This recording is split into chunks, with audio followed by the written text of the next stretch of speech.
இன்னைக்கு இடியாப்பம் வாங்குறோம். பிடிக்கிறோம் வாங்க. என்னடா இது? அக்கா அக்கா நல்லா பிடிக்காங்க. வாங்க பிடிக்கலாம். சாப்பாடே செய்ய தேவையில்ல.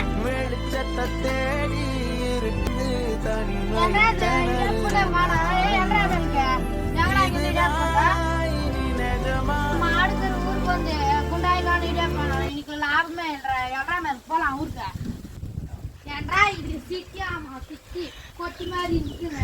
எல்லாம் தூக்கிட்டு போறாங்க. ஏன்டா அது உன்னால் ஏமாந்து போந்தா மிச்சம் முஞ்சல் பாரு மூஞ்சி குறைக்க மாட்டோம்.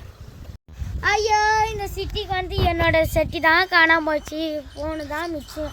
இன்னொரு நாள் சிட்டிக்கு மாட்டுக்கொட்டாய்க்கு கூண்டு வந்தா நான் செருப்பால் அடிப்பேன். ஒழுங்கு மாதிரி தான் வந்து போனா